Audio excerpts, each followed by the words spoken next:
नमस्ते दोस्तों, मेरा नाम है हिमांशु और स्वागत करता हूं आपका इस नई वीडियो में। दोस्तों, आज गुरु पूर्णिमा का शुभ दिन है और आज के दिन मैं अपने समस्त गुरुजन जिनसे मैंने कुछ ना कुछ सीखा है, डायरेक्टली या इनडायरेक्टली, सभी को मैं गुरु पूर्णिमा की शुभकामनाएं देता हूं और आप सभी लोगों को भी मैं गुरु पूर्णिमा की शुभकामनाएं देता हूं। तो दोस्तों, आज का दिन थोड़ा सा स्पेशल है गुरु और शिष्य की जोड़ी के लिए। और क्योंकि हमारा भी देखा जाए तो मैं आप लोगों से कुछ सीखता हूं और आप लोग मुझसे कुछ सीख रहे हैं, तो एक हम म्यूचुअली एक दूसरे से गुरु शिष्य की जोड़ी बन रहे हैं। जरूरी नहीं है मैं ही गुरु हूँ, आप लोग भी मेरे गुरु हैं, आप लोग भी हर दिन मेरे को कुछ ना कुछ सिखाते हैं। आप लोगों की वजह से भी मैं कुछ ना कुछ नया सीख रहा हूँ। तो दोस्तों, आज हम बात करने वाले हैं मेरे बारे में कि किस तरीके से मैंने म्यूज़िक स्टार्ट किया। मेरे को पता है काफ़ी लोग वहाँ पर, आप जो लोग देख रहे हो, आप सभी लोग थोड़ा सा अपनी लाइफ से फ्रस्ट्रेटेड भी हो सकते हो, क्योंकि लॉकडाउन का टाइम रहा है और सभी लोग परेशान होंगे कि क्या करें यार, किस तरीके से हम आगे बढ़ें। तो मैं आप लोगों को अपनी स्टोरी आज सुनाने वाला हूँ, तो हो सकता है आपके लिए ये थोड़ा सा मोटिवेटिंग रहे। और वीडियो को चालू करने से पहले मैं आप लोगों से ये बोलना चाहता हूँ कि यार, अगर आप मेरे चैनल पर नए हो तो प्लीज़ मेरे चैनल को सब्सक्राइब कर लीजिए और ये जो बेल का आइकन है इसे दबा दीजिए, क्योंकि मैं म्यूज़िक प्रोडक्शन से रिलेटेड वीडियो लाता रहता हूँ। साथ ही साथ अगर आप पुराने सब्सक्राइबर हो तो यार, अभी तक ये वीडियो आपको लाइक कर देनी चाहिए थी और शेयर करो ज़्यादा से ज़्यादा लोगों के साथ। और कमेंट करना, आपके कमेंट्स भी मैं पढ़ता हूँ और कोशिश करता हूँ सभी कमेंट्स का मैं जवाब दूँ। तो दोस्तों, सबसे पहले मैं आपको ये बताना चाहता हूँ कि मेरी स्टोरी आपके लिए मोटिवेटिंग क्यों रह सकती है। मैं कोई इतना बड़ा सेलिब्रिटी नहीं हूँ, लेकिन क्यों मोटिवेटिंग रह सकती है आपके लिए, क्योंकि दोस्तों देखो, आप एक आर्टिस्ट हो तो आपको पता है कि जब तक आपके हाथ पैर चल रहे हैं तब तक ही आपको पेमेंट होगा। मैं इस चीज़ से अब छुटकारा पा चुका हूँ। मेरे को अब अर्निंग करने के लिए मेरी ही ज़रूरत नहीं है। मैं जो वर्क कर रहा हूँ रॉयल्टी वाले मोड पर वर्क कर रहा हूँ। तो मैं आपको सभी चीज़ें वैसे आगे अपनी जो भी वीडियोस हैं उसमें डिटेल में बताने वाला हूँ, तो जो काम मैं जैसे करता हूँ, लेकिन मैं आपको अभी आज अपनी बिगिनिंग की स्टोरी बताने वाला हूँ। और जैसे मैंने अपने मम्मी पापा से कभी भी अपने म्यूज़िक में कुछ भी इन्वेस्टमेंट नहीं करवाया है। आपको लग सकता है कि यार ये सभी चीज़ें मेरे को मेरे मम्मी पापा से मिली हैं, लेकिन नहीं दोस्तों, मैंने बिल्कुल भी ऐसा नहीं किया है। मैंने सारे पॉइंट अपने आईपैड में लिख रखे हैं, तो मैं उनको देखते हुए आपको बताने वाला हूँ। और तीसरा पॉइंट है कि मैंने अपने जो क्लाइंट्स हैं उनके साथ मैंने बहुत ही अच्छा रिलेशन बनाया है। मैंने जिसके भी साथ कोई भी सॉन्ग किया है, आपको यूट्यूब पर मिल जाएगा या गूगल पर कहीं भी मिल रहा है, आप उससे मेरा फीडबैक लोगे तो 99% वो सभी लोग मेरे बारे में आपको अच्छा ही फीडबैक देंगे, क्योंकि मैं अपने मन से और सभी तरीके से अपने क्लाइंट्स के साथ रहता हूँ। और क्लाइंट के साथ कैसे डील करना है, मैं आपके लिए ये सीरीज भी ला रहा हूँ। हिमांशु शॉर्ट टॉक्स में आपको मिल जाएंगी वो वीडियो। और आपको पता है, जैसे मैं सॉफ्टवेयर और ये सारी चीज़ें खरीदता रहता हूँ, तो ऐसा नहीं है कि मैं अपनी लाइफ की सेविंग नहीं कर रहा हूँ। मैं सारे पैसे जो भी मेरे को मिलते हैं मैं सभी खर्च कर देता हूँ, नहीं, ऐसा भी नहीं है। मैं अपनी लाइफ की भी सेविंग कर रहा हूँ, सब चीज़ें मैं अपने प्लान के थ्रू चल रहा हूँ। तो सब चीज़ें अभी लाइफ में सही चल रही हैं, तो मैं सोच रहा हूँ कि अब ये सही टाइम है आप लोगों को भी हल्का सा गाइड करने का, कि मैं किस तरीके से मैंने स्टार्ट किया। तो देखो दोस्तों, अभी वीडियो लाइक कर दियो, बस मैं ये कह रहा हूँ। अब मैं आपको बताता हूँ कि देखो, जब मैंने स्टार्ट किया था ना, मैं मेरे टाइम में इतना कंप्यूटर चलता नहीं था। कंप्यूटर के डिवाइस हैं, आप देखोगे 12-13 के बाद बहुत ज़्यादा पॉपुलर हुए हैं। अदरवाइज लोगों के पास एक पुराना डेस्कटॉप होता था जिस पर वो काम करते थे, और ज़्यादा वो नहीं होता था। काफ़ी लोगों ने मेरे को डिमोटिवेट भी किया कि जब मैं ऑनलाइन अर्निंग स्टार्ट कर रहा था, मैं आपको सारी चीज़ें बताऊंगा, बस मैं आपको थोड़ा सा इंट्रोडक्टरी चीज़ें बता रहा हूँ अभी, कि यार ऑनलाइन अगर आप अर्निंग कर रहे हो, अब जैसे अपना अकाउंट हमको गूगल के अकाउंट से कनेक्ट करना पड़ता है, या पेपाल के थ्रू अगर विदेश से पेमेंट होगा तो आपका पेपाल के थ्रू होता है। तो सबों ने बोला कि यार चोरी हो जाएगा पैसा, बैंक अकाउंट से चोरी हो जाएगा। बहुत सारी दिक्कत थी मेरे सामने, ऐसा नहीं है कि मैंने कुछ भी स्ट्रगल नहीं किया, ये सारी दिक्कत थी मेरे पास। और मेरी फैमिली में किसी ने आज तक बिजनेस भी नहीं किया। मेरे पापा गवर्नमेंट सर्विसेज में थे, मेरी मम्मी भी गवर्नमेंट सर्विसेज में थी। मेरी फैमिली में दूर दूर तक कोई भी बिजनेस नहीं करता है। सभी लोग गवर्नमेंट सर्विसेज में हैं या फिर प्राइवेट में होंगे, वो कम लोग हैं। तो मतलब बिजनेस करने वाला देखा जाए तो मैं आज जो कर रहा हूँ वो एक बिजनेस ही है। तो बहुत कम लोग थे, तो बहुत डर लगता था कि यार कैसे करूँगा। अब देखो मेरे साथ दिक्कत क्या थी कि मेरे को म्यूज़िक की नॉलेज बिल्कुल भी नहीं थी, और कंप्यूटर की भी नॉलेज मेरे को बिल्कुल नहीं थी। जब मैं आपको बताऊँ, मेरे पास फर्स्ट टाइम जो मेरा कंप्यूटर आया है ना मेरे पास, वो मैंने अपने कॉलेज टाइम में, जब मैं सेकेंड ईयर में था, मतलब थर्ड सेमेस्टर में था। मैंने बीटेक करी है मैकेनिकल से, तो तब मेरे पास आया था। और ना तो मेरे पास कोई भी चीज़ें नहीं थी। मैं अब आपको शुरुआत से, अब अपनी कहानी शुरुआत से चालू कर रहा हूँ कि ये सब चीज़ें होने के बावजूद मैंने किस तरीके से अपनी चीज़ों को सॉल्व किया। तो देखो, मैं बचपन से मेरे को म्यूज़िक का शौक़ रहा है। बिल्कुल, मेरे को दिल से म्यूज़िक अच्छा लगता है सुनना। और मैं शुरुआत से, जब मैं 8th 9th क्लास में था तब भी मैं ये सर्च करता रहता था कि यार कोई ऐसी एप्लीकेशन है क्या जिससे म्यूज़िक बन सकता है। मेरे को एफएल स्टूडियो के बारे में भी नहीं पता था और मैं सर्च करता रहता था। अब जैसे हमारे पास नोकिया के जो मोबाइल आते हैं ना, उसमें रिंगटोन कंपोज़र होता था। तो मैं उसमें भी जैसे बटन कीज़ को दबा के रिंगटोन बनती थी, तो मैं कोशिश करता था उसमें। ये सी शार्प सब उसमें होता था, तो ये सारे बटन होते थे उसमें, तो उनको मैं दबा दबा के उसकी ड्यूरेशन कितनी रखनी है, कितनी देर का उसमें स्पेस देना है। आपके पास अगर नोकिया के जो मोबाइल हैं अगर वो रहे हैं तो आपको पता होगा उसमें रिंगटोन कंपोज़र होता था। तो मैं उससे मैंने स्टार्ट किया था अपना म्यूज़िक प्रोड्यूस करना। मेरे पास कोई भी कीबोर्ड नहीं था, क्योंकि मेरी फैमिली में कोई भी कीबोर्ड प्ले नहीं करता, हारमोनियम प्ले नहीं करता। तो मेरे मौसा जी थे, वो मैंने लाइव वीडियो में भी आपको मिलवाया हुआ है, वो कीबोर्ड प्ले करते थे और वो अच्छा प्ले करते थे। जो लीड प्ले करते थे बेसिकली, वो कॉर्ड्स का उन्हें भी नॉलेज नहीं थी, तो लेकिन वो लीड अच्छी प्ले करते थे। और स्केल के बारे में भी उन्हें नॉलेज नहीं थी, जैसे हम किसी भी सॉन्ग को किसी स्केल से बना सकते हैं, वो सब चीज़ें उनको पता नहीं थी। तो यार मेरे को अच्छा लगता था कि यार ये लोग प्ले करते हैं, और लोग बाग सभी उनसे इम्प्रेस भी होते थे। जब मेरे कजिन्स भी प्ले करते थे, मौसा जी के जो बच्चे थे मेरे, तो मौसा जी के जो बेटा था और बेटी थे जो मेरे कजिन्स हैं, वो सभी प्ले करते थे। यार मेरे को तो मज़ा आता था, यार यार इनसे लोग इम्प्रेस भी होते हैं। यार म्यूज़िक मेरे को भी करना चाहिए, मेरे को भी मज़ा आएगा। तो लेकिन क्या है कि जब एक तो मैं छोटा भी था, तो उनको भी लगता था कि ऐसा नहीं हो कि यार कीबोर्ड को मैं नुकसान पहुंचा दूं। तो सभी लोग डरते थे कीबोर्ड देने से। लेकिन ये है कि पहले मैं उनकी चीज़ें सुनता था, और उसके बाद थोड़ी देर के लिए जब कीबोर्ड बंद होने वाला है ना, वो पैक करने वाले हैं, उससे थोड़ा सा टाइम वो मेरे को देते थे प्ले करने के लिए। तो मैं कोशिश करता था उसको प्ले करने की। और तब भी मेरे पे कुछ भी लीड प्ले नहीं हो पाती थी। लेकिन मेरी नानी जी थी, उनको दिखता था कि मैं कितना अच्छा, मेरा जुड़ाव है म्यूज़िक के साथ। उनके पास एक हारमोनियम था, और वो ये उन्होंने मेरे को यूँ बोला था कि ये हारमोनियम मैं तुझको दूंगी, और तू कोशिश करता रहे, मैं ये हारमोनियम मैं तुझको दूंगी। अब मेरे को लगता था यार मेरी नानी जी कल परसों तरसों मेरे को हारमोनियम दे देंगी। लेकिन सबसे ज़्यादा डर लगता था लोगों को कि मैं बचपन में था तब, छोटे उम्र में हारमोनियम तोड़ नहीं दूँ। तो मेरे पापा ने मेरे स्कूल से सेकंड हैंड एक हारमोनियम था जो बिल्कुल ही ख़राब हो चुका था, वो मेरे को ला के दिया। और मैं उस पर प्रैक्टिस करता था। तो सबसे पहले मैंने जो सॉन्ग प्ले किया था वो माहिन माहिन मुडेर पे तेरी, अगर आप देखोगे बहुत सिंपल सॉन्ग में आता है, या परदेसी परदेसी।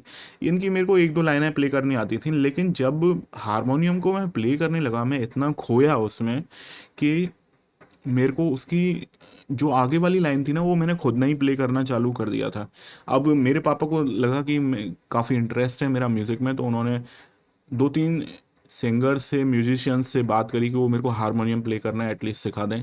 लेकिन सभी के पास क्या दिक्कत रहती है, टाइम की प्रॉब्लम रहती है, सभी के शोज़ रहते हैं, तो उन्होंने मेरे को नहीं सिखाया। लेकिन मेरा जो म्यूज़िक में इंटरेस्ट था, हारमोनियम में बढ़ने लगा।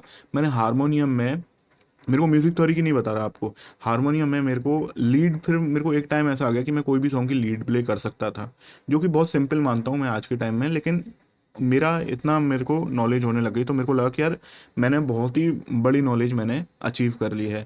लेकिन उसके बाद जब मेरी नानी जी ने सुना, तो उन्होंने मेरे को अपना हारमोनियम गिफ्ट कर दिया। मेरी नानी जी अभी ज़िंदा नहीं है, लेकिन मेरे को पता है कि ये सब चीज़ें वहीं से चालू हो रही हैं। जब वो हारमोनियम मिला, वो हारमोनियम उन्होंने बहुत ही अच्छे तरीके से संभाल के रखा हुआ था, एक लकड़ी के बॉक्स में रहता था वो, तो बहुत ही संभाल के रहता था। उस हारमोनियम को मैंने खूब प्ले किया, उस हारमोनियम से मेरी काफ़ी ज़्यादा, मतलब जो स्किल है हारमोनियम में, वो डेवलप हुआ। और इसके बाद क्या हुआ कि मेरे मौसा जी का जयपुर ट्रांसफ़र हो गया, वो भरतपुर रहते थे, उनका जयपुर ट्रांसफ़र हो गया। तो सारा सामान लेके चले गए, लेकिन अपना कीबोर्ड था और कुछ सामान था वो अपने घर पर छोड़ गए थे। अब वो कीबोर्ड घर पर रहा, तो उन्होंने फिर मेरे को अलाउ कर दिया कि मैं उनके कीबोर्ड को यूज़ कर सकता हूँ। तो यार फिर वो कीबोर्ड जब मैंने प्ले किया ना, मेरे को कीबोर्ड जैसे हारमोनियम के जैसा ही सिस्टम होता है, बस उसमें पंखे की तरह हवा नहीं भरनी होती है, और प्लस उसमें अलग अलग साउंड होते हैं, ट्रम्पेट का साउंड है, गिटार का साउंड है। तो यार मेरे को बहुत अच्छा लगने लगा यार कि यार अब ये तो मज़ा आ रहा था मेरे को प्ले करने में। अब थोड़ा सा लेवल यहाँ पर बढ़ता है मेरा कि जब वो लोग भी प्ले करते थे लीड, अब मैं भी प्ले करने लग गया था। लेकिन मेरे साथ थोड़ा सा मेरे को क्या लगा कि जब कीबोर्ड में रिदम्स भी होती थी, आपको पता हो तो जो कीबोर्ड प्ले करते हैं, कीबोर्ड में उल्टे हाथ से हम कॉर्ड देते हैं तो अकॉम्प का फंक्शन होता है जिससे आप रिदम्स को कर सकते हो। हमारे यहाँ भरतपुर में कोई भी अकॉम्प का फंक्शन यूज़ नहीं करता, सभी लोग लीड ही प्ले करते थे अधिकतर लोग उस टाइम। तो कॉर्ड्स के बारे में बहुत कम लोगों को नॉलेज होगी, लेकिन ऐसे ही थे, इतनी मतलब लोगों को ज़्यादा ना तो यूज़ आता था और ना ज़रूरत पड़ती थी। तो वो अकॉम के फंक्शन पर अगर मैं जैसे सबसे पहले मैंने क्या किया कि ड्रम की रिदम जैसे उसमें फंक्शन होते थे, अकॉम वाले फंक्शन में भी ड्रम की रिदम जैसे मैंने चालू कर दी, उसमें बेस और कुछ नहीं है, केवल ड्रम की रिदम प्ले हो रही है। तो मेरे को जैसे मेट्रोनम की जो आभास होता है ना, वो मेरे को उससे होने लग गया था कि मेरे को बीट टू बीट प्ले करना मेरे को अपने आप ही आ रहा था ये सब चीज़ें। अब जब मैंने उसमें भी 2-3 मोड होते थे कीबोर्ड में, अकॉम के मोड में जब मैं आया तो वहाँ पर क्या है कि जैसे ही मैं कोई नोट प्ले उल्टे हाथ पर दबाता था तो वो म्यूज़िक चालू हो जाता था, उसमें बेस लाइन और वो सब प्ले होने लग जाते थे साउंड। तो यार मेरे को मज़ा आता था, लेकिन मेरे को ये आभास होता था जैसे मैं कोई दूसरा नोट दबा रहा हूँ तो वो म्यूज़िक थोड़ा सा अलग हो रहा है। तो मेरे को इस टाइम में मेजर और माइनर कॉर्ड्स के बारे में या कॉर्ड्स के बारे में नॉलेज नहीं थी, लेकिन मैं क्या करता था, उस कंपोजिशन में जो भी नोट सबसे ज़्यादा टाइम पर उस लाइन में, एक पर्टिकुलर लाइन में कोई भी नोट सबसे ज़्यादा दब रहा है तो मैं उसको ही मतलब लेफ्ट में दबा देता था। तो देखा जाए तो उस एक ही नोट दबाने से उस केसियो में, उस कीबोर्ड में मेजर कॉर्ड प्ले हो जाता था उस नोट का। तो वो मेरे को सुनने में अच्छा लगता था, जहाँ जहाँ फीलिंग चेंज हो रही थी मैं वहाँ पर मेजर मतलब देखा जाए तो एक एक नोट उल्टे हाथ पर दबाता रहता था, वो मेरा काम चलने लग गया। तो लोगों को भी आश्चर्य होने लगा कि मेरे घर पर भी देखने लगे यार ये तो बीट के साथ पूरा म्यूजिक कर रहा है। तो मैंने अपने कॉलेज में, वो स्कूल में 10th क्लास में ऐसा परफॉर्मेंस भी दिया जिसमें मैंने ए मेरी मेरी जोहरा जो भी हिमेश रेशमिया का था, तो उसका मैंने भजन बनाया था, ए मेरे कन्हैया दर्शन आज दिखा जाए। इसका मैंने अपने कीबोर्ड पर पूरा कंप्लीटली कीबोर्ड पर और गा के अपनी आवाज़ में वो परफॉर्मेंस दिया था। तो लोगों को क्या लगा कि यार ये कीबोर्ड से ऐसा म्यूज़िक कैसे बच सकता है, और उन्होंने मतलब सोचा कि मैंने रिकॉर्डेड परफॉर्मेंस दिया था, खूब अफवाह उड़ी कि रिकॉर्डेड परफॉर्मेंस दिया है। तो लेकिन मेरे को अच्छा लगा कि यार ये भी कीबोर्ड भी ऐसा होता है और इससे भी, इसमें ये भी फंक्शन भी होते हैं। मैंने वो खूब कीबोर्ड काम में लिया, खूब उसके जो भी मैक्सिमम फंक्शंस थे वो सब मैंने सीख लिए थे। अब इसके बाद मेरी 11th और 12th आती है क्लास, ये 10th क्लास में मैंने परफॉर्मेंस दिया था, और उसके बाद 11th 12th क्लास में मैंने मैथ साइंस ली थी। तो मैथ साइंस की वजह से मेरा जो ज़्यादा मतलब इम्पोर्टेंट थी वो मेरे लिए मेरी स्टडी थी। तो मैंने फिर अपनी स्टडी की वजह से म्यूज़िक को बिल्कुल छोड़ दिया। 12th के बाद मैं कोटा भी रहा 1 साल, तो मैंने फिर वहाँ पर भी, मेरे पास कुछ भी कीबोर्ड वीबोर्ड नहीं था, लेकिन ये था कि मेरा म्यूज़िक में इंटरेस्ट था। तो मेरे को बाद में कभी जैसे मैं फ्री होता था या घर पे आता था तो कभी कभी मैं कीबोर्ड प्ले कर लेता था। इसके बाद मेरा आरपीटी से, आरपीटी मेरी 5000 रैंक बनी थी, और उसके बाद मेरे को एसकेआईटी कॉलेज मिला। और एसकेआईटी कॉलेज में एक म्यूज़िक क्लब था, मेरे को फर्स्ट ईयर में पता चला, और जैसे ही मेरे को पता चला मैंने तुरंत वो क्लब ज्वाइन कर लिया। तो उस दौरान मुझे पता चला कि यार जब मैंने वो क्लब ज्वाइन किया तो मेरे लोकेश भाटिया सर हैं जो हमारे टेलीग्राम ग्रुप में भी हैं, और आप लोग अगर मेरे व्हाट्सअप ग्रुप में पहले थे, जो कि अब मैंने व्हाट्सअप ग्रुप नहीं बनाया हुआ है, तो उसमें भी आपको पता चला होगा कि लोकेश भाटिया सर ने मुझसे बात करी थी वहाँ पर भी। तो लोकेश भाटिया सर ने मेरे को काफ़ी बिगिनिंग के टाइम में हेल्प करी थी, तो उनसे मेरे को पता चला था कि कॉर्ड का सिस्टम भी होता है, और कॉर्ड्स भी मतलब इंपॉर्टेंट होते हैं। जो मैं लेफ्ट हैंड पे प्ले कर रहा था वो कॉर्ड्स ही लगा रहा था मैं बेसिकली। तो मेरे को यार ये लगा कि यार ये तो बहुत टफ होते हैं, कैसे करें, लेकिन मेरा इंटरेस्ट था। और मेरे पापा ने उस दौरान मेरे को एक केसियो का CTK 810 ये वाला कीबोर्ड मेरे को दिलाया था। तो मेरे को, मैं उसको प्ले करता था, कॉलेज में भी सेम कीबोर्ड था, कॉलेज के एक म्यूज़िक क्लब में भी एक कीबोर्ड था जो कॉलेज की तरफ से था, और मैंने वो सेम कीबोर्ड मैंने ख़रीद लिया। तो वो मेरे को प्ले करने में, उसमें भी सारे फंक्शन वही थे अकॉम के, और वो अब मेरे को, मैं उतना ज़्यादा उसमें खोने लगा कॉर्ड्स को। अब ये कॉर्ड्स वाला सिस्टम मैं आपको ये नहीं बता सकता कि मेरे को किस तरीके से समझ में आया, लेकिन मेरे को कॉर्ड्स की नॉलेज होने लग गई। मेरे को मेजर माइनर कॉर्ड्स पर मैं कहाँ कैसे यूज़ करना है ये मैं करने लग गया था खुद, और पियानो आरपीजीएस भी मैं प्ले करने लग गया था छोटे मोटे।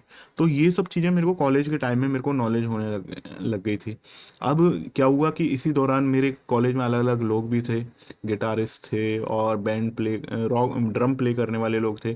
तो हमने सोचा कि अपना एक रॉक बैंड बनाते हैं। अब सबसे बड़ी गलती थी मेरी कि एक बैंड को बनाना, और बैंड में भी एक गिटारिस्ट ज़्यादा उछलता था कि मेरा नाम होना चाहिए, मेरा नाम होना चाहिए। मैं सोचता था कि हमारे कॉलेज में जितने, या हमारे कॉलेज के बाहर भी जितने आर्टिस्ट होने चाहिए, हमें सभी को अपने ग्रुप में शामिल करना चाहिए, और सभी हमारा जो ग्रुप है वो सभी के लिए ओपन टू ऑल रहना चाहिए, जिसमें हम सभी लोग एक साथ परफॉर्म करें और लोग बाग हमसे जुड़ें। लेकिन वो कहता था कि नहीं, हम 4 लोग ही रहेंगे और 4 लोग ही परफॉर्म करेंगे।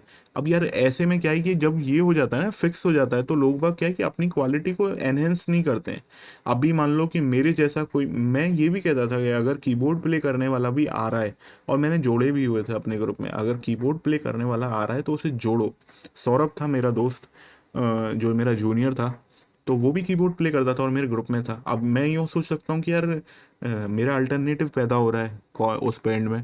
वो गिटारिस्ट ये सोचता था कि अगर मैं कोई और गिटारिस्ट को जोड़ूंगा बैंड में तो उसका अल्टरनेटिव पैदा हो जाएगा, लेकिन मैंने, आप देखो कि मैंने तो कीबोर्डिस्ट भी 2 जोड़े हुए थे, मतलब जो मेरा अल्टरनेटिव हो सकता था। मैं इस बारे में नहीं सोचता था, मैं सोचता था कि हमें अपनी क्वालिटी एनहेंस करनी है ताकि लोग बागों को हमारा म्यूज़िक अच्छा लगे सुनने में।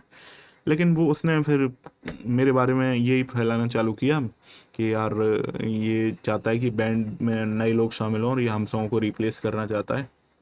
मेरे को बहुत ही धक्का लगा इस चीज़ से और मैंने वो बैंड छोड़ दिया, मैंने अकेले ने छोड़ा।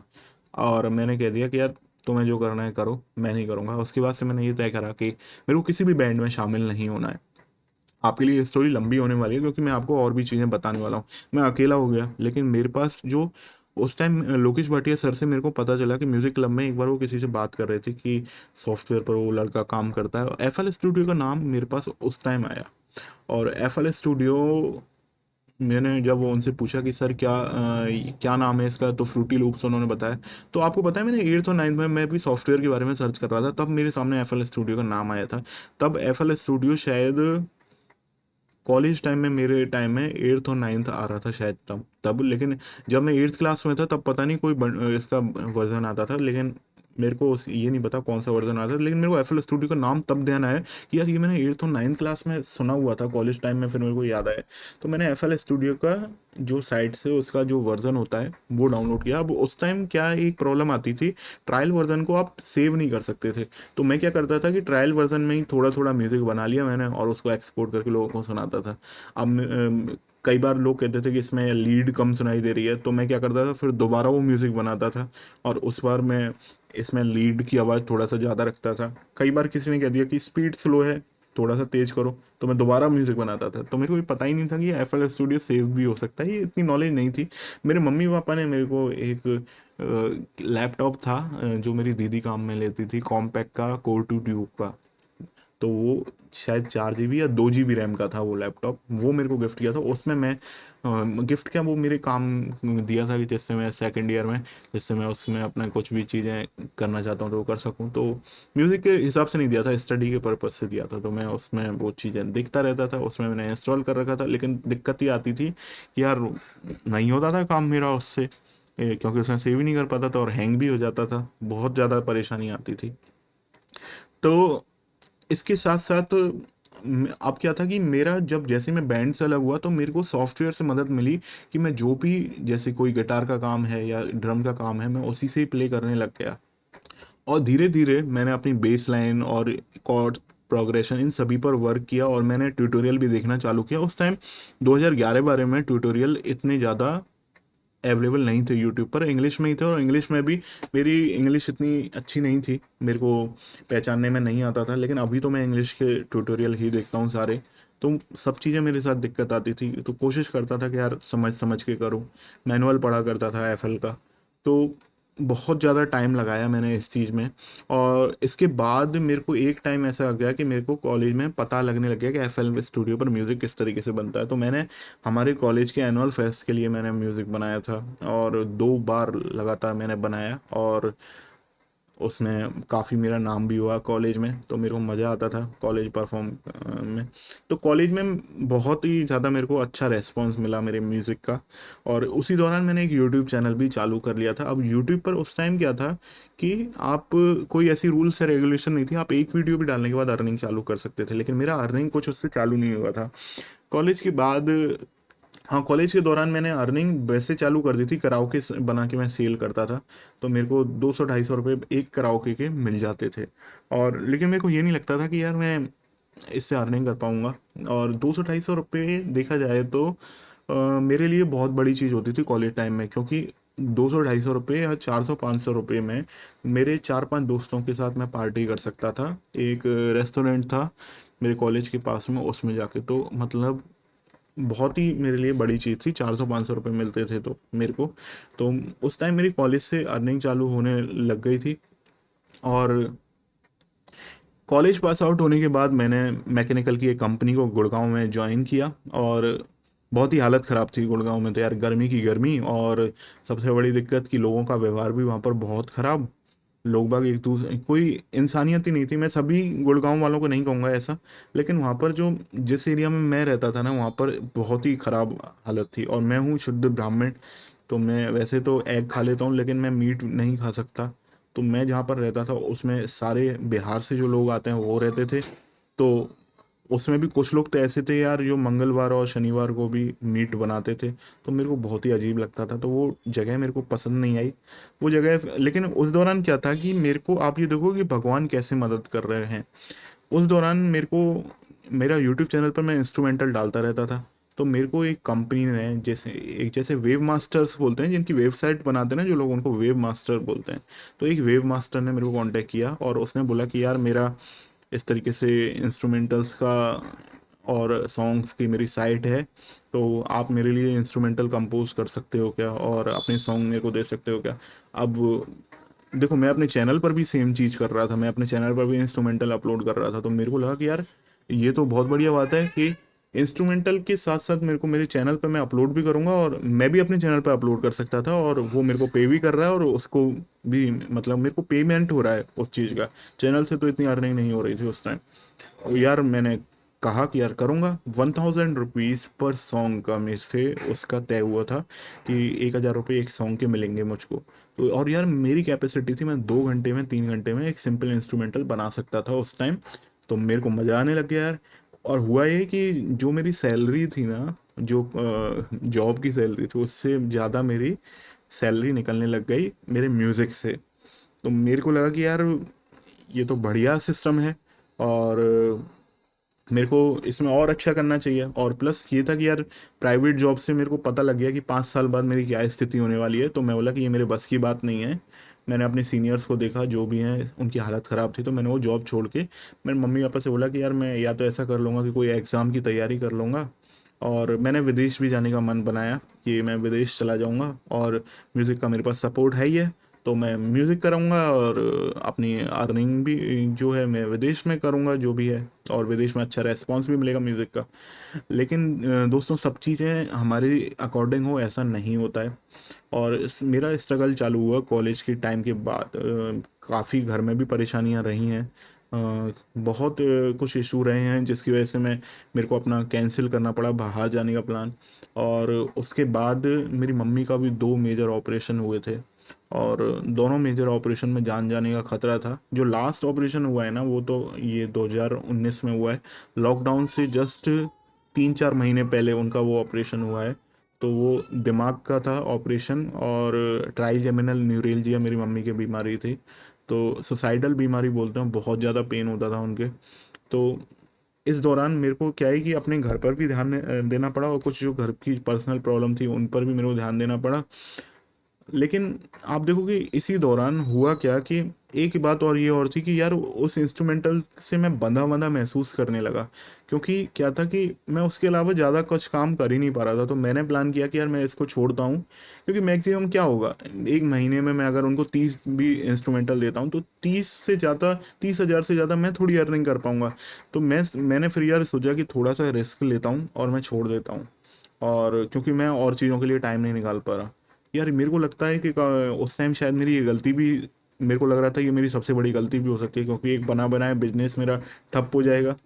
और मैंने वो छोड़ा। उसी दौरान क्या हुआ कि मेरे चैनल पर एक फेक स्ट्राइक आई सोनी म्यूज़िक की तरफ से, sonymusic@gmail.com की तरफ से। मेरे को उस टाइम नॉलेज नहीं थी। मेरा चैनल हो गया 2 साल के लिए डिमोनेटाइज, 1 साल के या 2 साल के लिए डिमोनेटाइज हो गया उस स्ट्राइक की वजह से, क्योंकि उसने 2 स्ट्राइक दी थी मेरे सॉन्ग्स पर। मैंने सोनी म्यूज़िक को मैसेज किया, मेल किया, लेकिन उधर से मेरे को कोई रिप्लाई नहीं आया।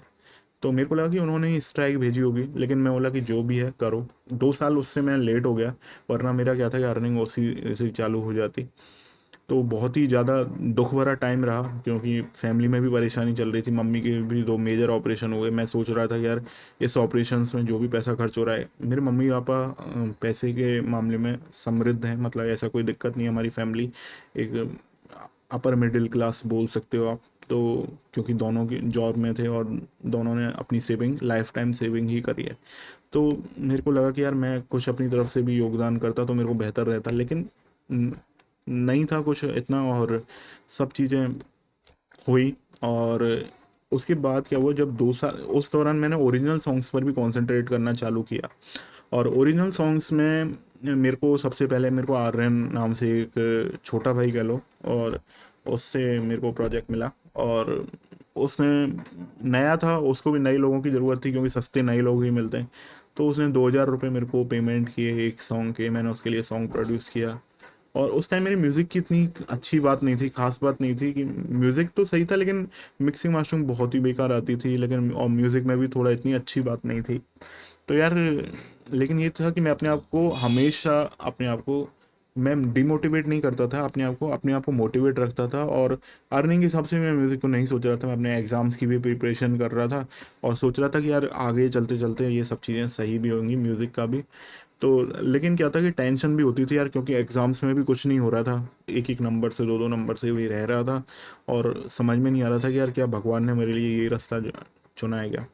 लेकिन वो जो 2 साल मैंने आपको बताया कि जो इसमें कॉपीराइट के क्लेम का जो चक्कर पड़ा था, वो मेरा निकल गया। और उसके बाद लाइफ चेंज होना चालू करी। उस दौरान क्या था कि अचानक, वैसे मेरे को $5 5 मिल रहे थे पर मंथ के, बता रहा हूँ आपको, $5 5। लेकिन उसी दौरान क्या हुआ कि सडनली मेरे चैनल पर एक ग्रोथ हुई, है ना। उस ग्रोथ की वजह से मेरे अचानक, मैंने एक दिन, अगले दिन ही उठ के देखा ना, तो वो सारा अमाउंट जो मैं महीने में कमाता था, वो मेरा एक एक दिन में होने लग गया था अमाउंट, है ना। मतलब आप देखो, दिन के 250 रुपये इतना मेरे होने लग गए थे। और वो बढ़ने लग गया था अमाउंट। तो यार मेरे को लगा कि यार ये तो बहुत शानदार है चीज़। मैंने अपना यूट्यूब पर टाइम इन्वेस्ट करना भी चालू किया, मेरी अर्निंग भी उससे बढ़ने लगी।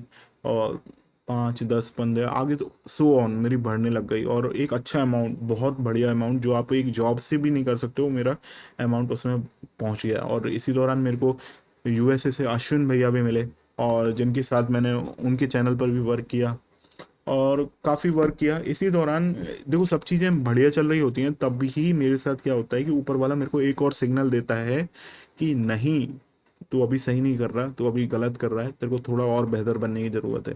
हर बार मैं कुछ भी चीज़ अपडेट करता हूँ अपनी, तो मेरे को लगता है कि अब मैंने काफ़ी चीज़ें अपडेट कर ली हैं, अब और चीज़ें मेरे लिए बढ़िया होंगी। लेकिन तभी मेरे को और अपग्रेड मिलती है, ऊपर वाले से एक लात मिलती है। और मेरे को पता लगता है कि यार ये और नई चीज़ अच्छी हो सकती है। तो ऐसा अपने आप को हमेशा अपडेट के लिए तैयार रखना चाहिए। तो जब चैनल था वो मेरा अच्छा कमा रहा था, और मेरे को ज़रूरत ही नहीं थी, मेरे को लग रहा था लाइफ टाइम मैं इस चैनल के ऊपर अपनी गुजार सकता हूँ। लेकिन सडनली मेरा चैनल, यूट्यूब का एक नया एल्गोरिदम आया था, रीयूज्ड कंटेंट। तो उसमें क्या दिक्कत थी शुरुआत में, अब तो नहीं है वो दिक्कत। शुरुआत में क्या दिक्कत थी, साल भर हो गया था मेरे को कमाते हुए अच्छा। तो उसमें क्या दिक्कत थी कि जैसे ही अगर आपने कोई, आपका कोई कंटेंट है वो बहुत ज़्यादा लोगों ने अपलोड कर लिया, तो मेरे साथ क्या हुआ कि मेरा कंटेंट जो इंस्ट्रूमेंटल था वो बहुत सारे लोग अपलोड करते थे चैनल्स पर अपने अपने। तो मेरे पास ही रीयूज कंटेंट की स्ट्राइक आ गई कि मैं दूसरों का कंटेंट यूज़ कर रहा हूँ बिना उनकी परमिशन के। यार 1 महीने के लिए मेरा चैनल डिमोनेटाइज दोबारा हो गया, और मेरी जो दिक्कत हो गई यार, मेरे को नींद ही नहीं आया यार। एक ही चैनल जिस पर मैं अपना भविष्य बिताने वाला था, और डिमोनेटाइज हो गया वो चैनल। मेरे को बहुत नींद ही नहीं आई रात रात भर। लेकिन मेरे मम्मी पापा ने मेरे को सपोर्ट किया उस टाइम, कुछ नहीं है, अपना काम करो। इसी दौरान मैंने, एक राजस्थानी सिंगर हैं अनुप्रिया जी, बहुत ही अच्छी सिंगर हैं वो, उनके हस्बैंड से कांटेक्ट किया। मनीष भैया ने मेरी बहुत मदद करी है इस दौरान। जो भी, जिन्होंने भी मेरे बुरे टाइम में मदद करी है, मैं सभी का साथ अभी ये कभी नहीं मतलब भूलूंगा, और उनका मैं हमेशा आगे तक साथ दूंगा। वैसे मैं सभी जिनके साथ भी मैंने शुरुआत से लेकर एंड तक काम किया है, सभी लोग मेरे साथ ही हैं। तो नागेश्वर भैया हैं, नागेश्वर भैया के साथ मैंने काम करना चालू किया। उन्होंने मेरे को अच्छा पेमेंट, एक एक सॉन्ग का जो मेरा, मैंने एक अपना अमाउंट बना रखा था फिक्स, और वो उनके साथ मैं करने लगा। तो उनके साथ मैं ओरिजिनल सॉन्ग उनके करने लगा। तो उनको भी रिक्वायरमेंट थी एक नए म्यूजिशियन की। तो मैं उनका भी कोई विवाद हो गया था पुराने म्यूजिशियन के साथ, कुछ सीटिंग कर दी थी उन्होंने उनके साथ, नागेश्वर भैया के साथ पुराने म्यूजिशियन ने। तो उन्हें ज़रूरत थी और उसी दौरान मैं उनसे मिला। तो ये देखो कि ये भगवान करता है सब चीज़ें, है ना। अब भगवान ने क्या किया कि मिला दिया हमें। मेरी उनके साथ काफ़ी अच्छी डील रही, मैंने उनके साथ काफ़ी सॉन्ग किए।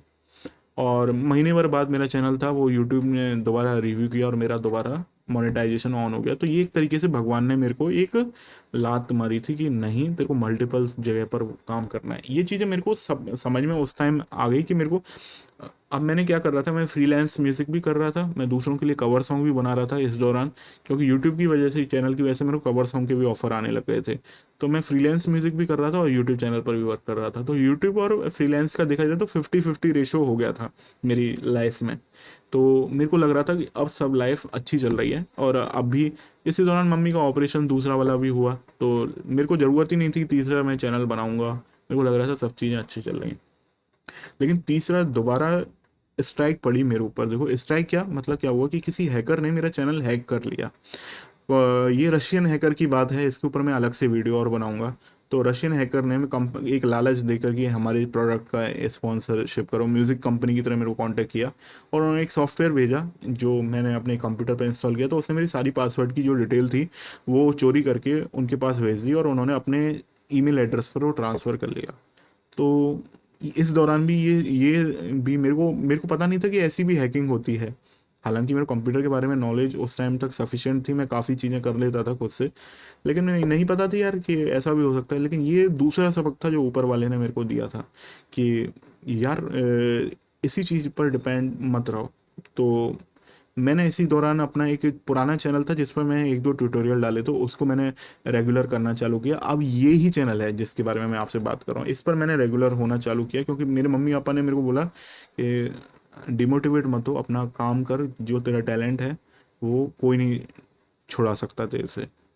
चैनल चला गया कोई दिक्कत नहीं, टैलेंट तो है ना, टैलेंट के बेस पर दोबारा करो अपना काम।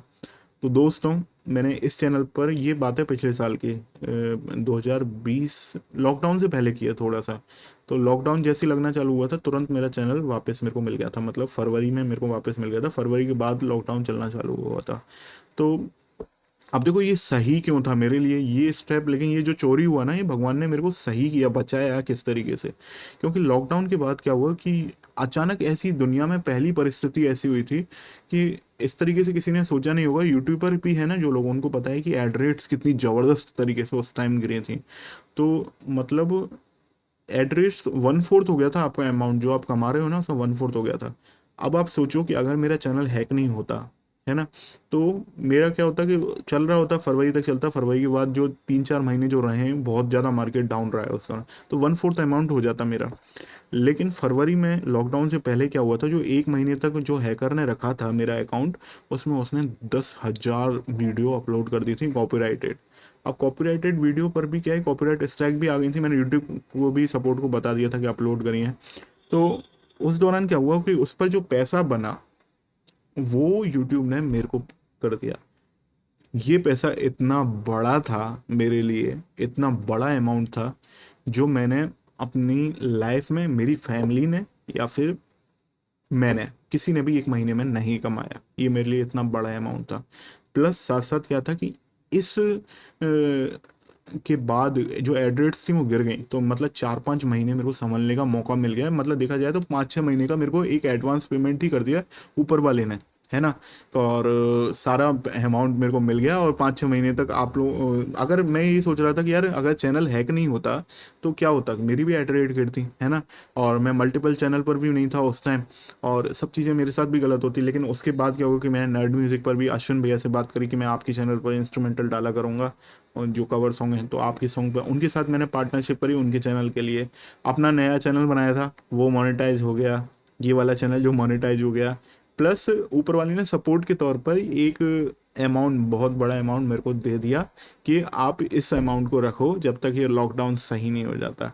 और ये सब चीज़ें मेरे साथ हुई। और प्लस एक कंपनी ने, जब मैं एक बात और आपको बताना भूल गया, जब मेरा रीयूज कंटेंट की स्ट्राइक से जब मेरा फर्स्ट टाइम जो चैनल डिमोनेटाइज हुआ था ना, तो मेरे को लगा कि यार हो सकता है कि मैं कवर सॉन्ग बनाता हूँ, इस वजह से मेरा चैनल डिमोनेटाइज हुआ है। तो मैंने अपने ओरिजिनल सॉन्ग उसके बाद बनाना चालू कर दिया था। ओरिजिनल सॉन्ग की वजह से क्या था कि थोड़ा सा कवर सॉन्ग पर व्यू ज़्यादा आते हैं ओरिजिनल सॉन्ग के मुकाबले, क्योंकि उतने ज़्यादा पॉपुलर नहीं होते हैं वो। और मेरा प्योर इंस्ट्रूमेंटल था, तो इसलिए मेरे साथ दिक्कत और थी थोड़ा सा। लेकिन मैंने तय कर लिया था, भले ही मेरी अर्निंग नहीं बढ़े इससे ज़्यादा, लेकिन मैं ये कि मैं करूँगा तो अब ओरिजिनल पर ही। तो मेरे उस टाइम 30 सॉन्ग के आसपास मेरे ओरिजिनल सॉन्ग बने हुए थे इंस्ट्रूमेंटल। तो मेरे को एक कंपनी ने कांटेक्ट किया लॉकडाउन के दौरान ही, जैसे ही लॉकडाउन लगना चालू हुआ, कि हमें बॉलीवुड की इंस्ट्रूमेंटल्स की ज़रूरत है, आप जैसा कंपोज करते हो हमें वैसे ही इंस्ट्रूमेंटल्स की ज़रूरत है। तो क्या आप अपने सॉन्ग हमको देना चाहोगे? अब देखो कि अगर मैं कवर सॉन्ग ही कर रहा होता तो मैं नहीं दे पाता, कवर सॉन्ग पर राइट नहीं होता है हमारा पूरा, लेकिन मेरे पास ओरिजिनल सॉन्ग 30 सॉन्ग की लिस्ट थी। तो मेरे को लगा कि यार ये तो यार मेरे साथ ऊपर वाले ने बहुत बढ़िया किया। मैंने उस कंपनी के साथ काम करना चालू किया। और एक और कंपनी ने मेरे को कांटेक्ट किया कि जो भी लोग मेरे सॉन्ग्स को अनऑथराइज अपलोड कर देते हैं उनके लिए कंटेंट आईडी जनरेट करने का बोला। तो मैंने उस कंपनी को भी ज्वाइन किया। तो मल्टीपल कंपनी हो चुकी हैं, 2 कंपनी हो गई, 2 चैनल हो गए, एक चैनल पार्टनरशिप में हो गया, 3 चैनल हो गए। तो फिर क्या हुआ कि ये मल्टीपल चीज़ें मैंने कभी नहीं सोची थी कि मैं करूँगा, लेकिन लॉकडाउन के दौरान ऊपर वाले ने सब चीज़ें मेरे लिए बना के रख रखी थी। तो अब देखो ये सब चीज़ें, इस दौरान काफ़ी लोग मुझसे मिले भी। और ये 2014 से जो 20 का टाइम है, इस दौरान जयपुर म्यूज़िकल फेस्टिवल अवार्ड में मैं 2 बार मेरे को अवार्ड मैंने जीता है। मतलब 2 साल लगातार, 2 साल मैंने अवार्ड जीता है। तो और प्लस काफ़ी नए लोग भी मिले, चैनल हैक हुआ, और प्लस सब चीज़ें मेरे को, मतलब आप देखोगे ना कि इस तरीके से मिली है कि ऊपर वाले ने प्री प्लान कर रखा था कि इसको इसी टाइम पर ये देना है, चाहे जैसे म्यूज़िक थ्योरी की नॉलेज हो। मैंने उस दौरान काफ़ी कोर्सेज भी ऑनलाइन किए, 2014 से लेकर 2020 तक मैंने ऑनलाइन काफ़ी कोर्स भी किए, अभी भी मैं करता हूँ, बुक भी पढ़ी है मैंने काफ़ी। तो ऊपर वाले ने सारी चीज़ें मेरे लिए प्लान करी। लेकिन मैं ये क्या कहता हूँ कि यार अपने आप को हमेशा मोटिवेट रखना बहुत ज़रूरी है। क्योंकि क्या है कि आप अपने आप को मोटिवेट नहीं रखोगे ना, हो सकता है कि यार मैं भी, जो जब मेरा 2 बार चैनल डिमोनेटाइज हुआ, ये मत सोचिएगा मैं अब चैनल की नहीं कह रहा आपको, काफ़ी लोगों ने मेरा मजाक भी बनाया था। क्योंकि एक टाइम ऐसा था 2015-16 का, जब मैंने जॉब छोड़ दी थी, तब यूट्यूब से मेरे को यूट्यूब से मेरे को 10,000 के आसपास मिलते थे, 10-12 हज़ार रुपये के आसपास मिलते थे। तो लोग बाग मुझसे पूछते थे कि यार और हिमांशु कितना चल रहा है और क्या कमा रहा है, इतना पूछते थे। काफ़ी लोग मेरे को कहते थे कि यार तूने तो अपना कैरियर ही डुबो दिया। तो बहुत लोग डिमोटिवेट करने वाले मिलते थे, लेकिन मम्मी पापा ने सपोर्ट किया और उनका साथ रहा। तो वरना मैं नहीं कर पाता ये। और प्लस ये कि हमें किसी के साथ चीटिंग नहीं करनी चाहिए। ओवरऑल मैं आपको यही बताऊं कि देखो, कमाओ, म्यूज़िक में कमाओ। ऐसा नहीं है कि बिल्कुल ही भोले बन के कमाओ ही मत, किसी को भी फ्री में दे दो, कमाओ, लेकिन किसी के साथ चीटिंग मत करो। जिस चीज़ का कमा रहे हो उसी का ही पैसा लो। अभी भी क्या होता है कि कोई भी मेरे को जैसे कांटेक्ट करता है, तो अगर सिंगर का पेमेंट हो तो भले ही मैं कर सकता हूँ कि मैं सिंगर से भी कुछ पेमेंट लेके उसके रिकमेंड कर सकता हूँ, लेकिन मैं नहीं करता। मैं क्या करता हूँ कि मैं डायरेक्टली सिंगर को कांटेक्ट कराता हूँ, या जो भी पर्सन है, जिस थर्ड पर्सन, जो भी आर्टिस्ट मेरे सॉन्ग में जुड़ रहा है, मैं डायरेक्टली उसके अकाउंट में ही पेमेंट करवाता हूँ कंपनी के थ्रू। तो इससे क्या है कि लोगों का मेरे साथ जो विश्वास है वो बना हुआ है। अब ये बात है कि कई बार ऐसा भी होता है कि लोग बाग, मैं किसी की मदद कर रहा हूँ तो बदले में वो मेरे साथ छुरा घोंपने वाली भी स्थिति कर देते हैं। लेकिन मैंने अपने आप को इस चीज़ के लिए रेडी किया हुआ है कि मैं किसी से एक्सपेक्ट नहीं करूँगा, लेकिन समाज है, हमें समाज में अच्छाई बनी रहे, इसलिए हमें अच्छाई को फैलाना है। भले हमें दूसरे लोगों के साथ अच्छा करना है। हाँ, ये हो सकता है कि एक टाइम बाद जो लोग मेरे साथ ऐसी हरकत करते हैं कि मैंने उनकी मदद करी है लेकिन मेरी मदद नहीं करें, तो उनकी मैं मदद करना बंद कर दूंगा। एक टाइम ऐसा हो सकता है। लेकिन सामने वाला अगर आपके साथ कोई अननोन आपसे मिल रहा है, तो आपको उसको एक अच्छा इंसान मान के ही आपको उसको उससे जुड़ना है। ऐसा नहीं होना चाहिए कि आप ये सोच लो कि यार सामने वाला बदमाश होगा और हमें नया है और इतना धोखा खा लिया और अब नहीं करना। मैंने काफ़ी आपको बताया कि मेरे साथ अभी मैंने ये सीरीज जो बात करने की आप लोगों से बताई है, इसमें मैंने बताया कि ऐसे मेरे साथ काफ़ी किस्से हुए हैं जो मैं आपके साथ आगे भी लेके आने वाला हूँ।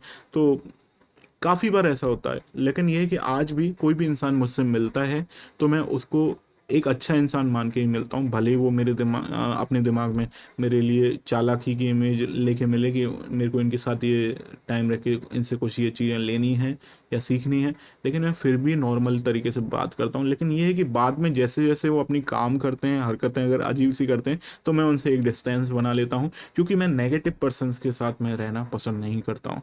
आप अपने आप को पॉजिटिव रखो।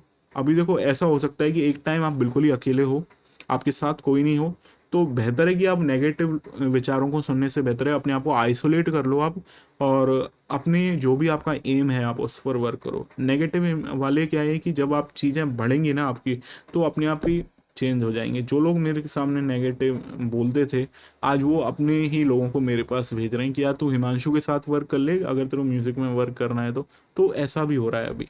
तो सभी चीज़ें अभी सही चल रही हैं, और रॉयल्टी वाली फॉर्म में जैसे मैंने आपको बताया, अब मैंने कंपनीज को जो सॉन्ग दिए हुए हैं उन सभी पर अधिकार मेरा ही है, लेकिन रॉयल्टी मेरी बन रही है। तो सभी चीज़ों को मैं अभी कर चुका हूँ, आगे भी मैं मल्टीपल चीज़ों में वर्क कर रहा हूँ। लेकिन ऐसा नहीं है कि यार, अभी देखो काफ़ी सारा इन्वेस्टमेंट भी किया हुआ है, अपने सिस्टम है, ये सारे सिस्टम मैंने खुद ने परचेज़ किए हुए हैं। मेरे पास कंप्यूटर है, जो म्यूज़िक की एसेसरी हैं, जो भी हैं सब चीज़ें मैं खुद से ही करता हूँ, है ना। तो देखो, मम्मी पापा का भी इन्वेस्टमेंट मैंने कुछ नहीं लिया।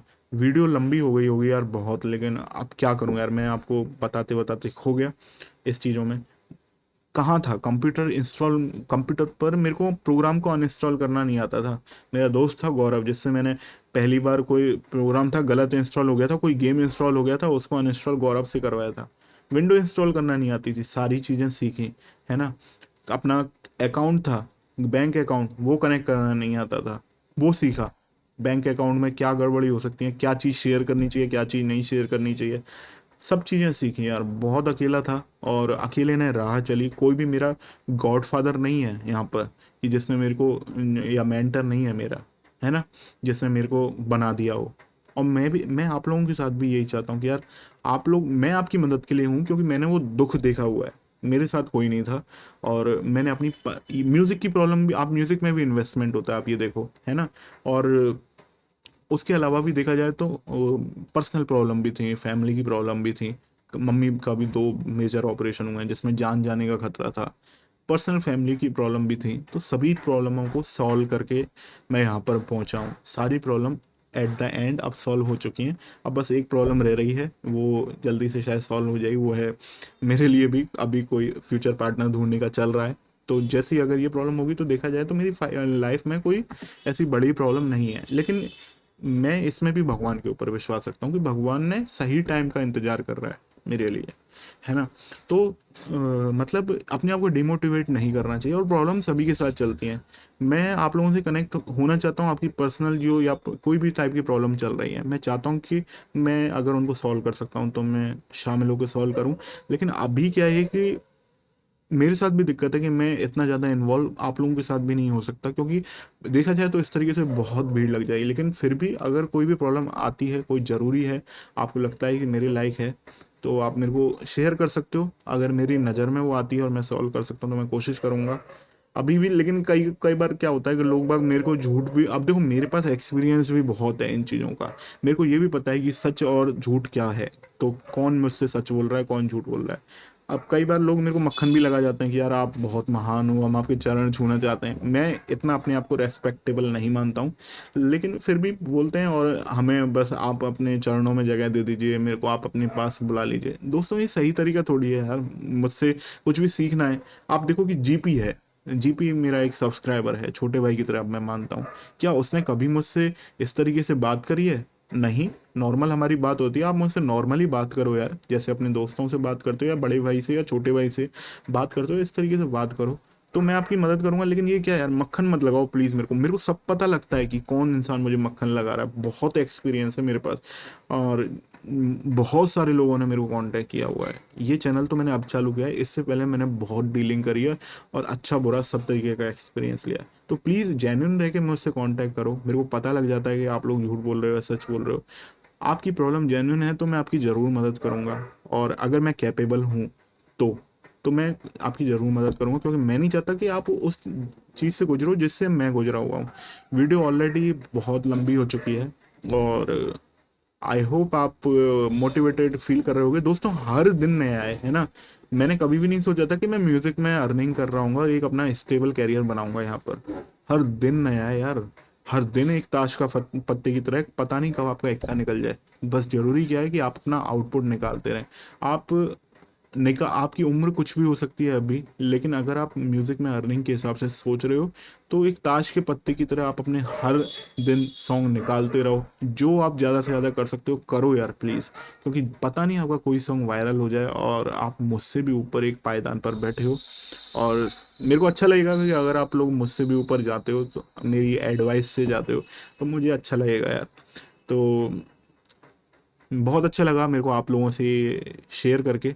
और गुरु पूर्णिमा की आप लोगों को दोबारा मैं बधाई देता हूँ। और अपने जीवन में आप तरक्की करते रहो, नॉलेज लेते रहो लोगों से और नॉलेज फैलाते रहो। और सबसे बड़ी बात है, अच्छाई को भी फैलाते रहो।